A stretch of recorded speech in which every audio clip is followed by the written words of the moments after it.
November is estate planning month. And so it seems like an excellent time for me to talk about reviewing your estate planning. If you have a will and you're thinking, oh, I'm done, I'm good, that isn't always the case.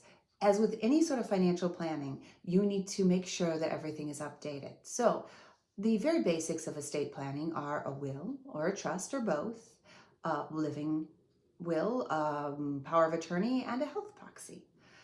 You want to review them every couple of years. I've had people come in and I've discussed if they've said, oh yes, they show me their health proxy. Turns out the person has already passed away.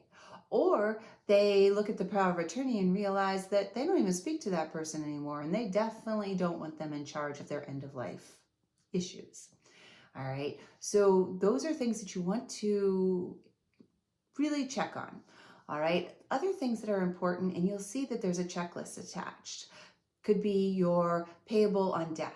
This is something a lot of people don't do, and it's hugely helpful to the people who you care about who are in charge of your finances afterwards. And payable on death is something that you can put a person's name on your checking and savings account.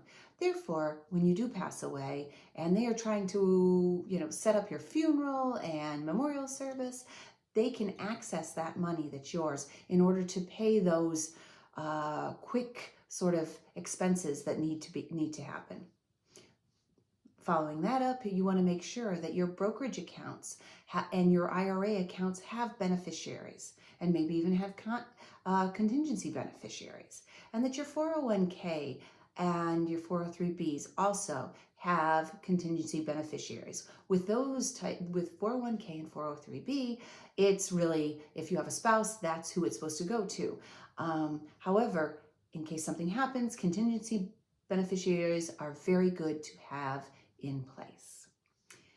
Anyway, the reason I think November is a great time to discuss this is because, to me, this is one of the best gifts that you can possibly give to your heirs. When you pass away, they will be very, very sad. It is always nice if they don't have the financial stress on top of it as they're trying to figure out how to process your loss and then process your financial life.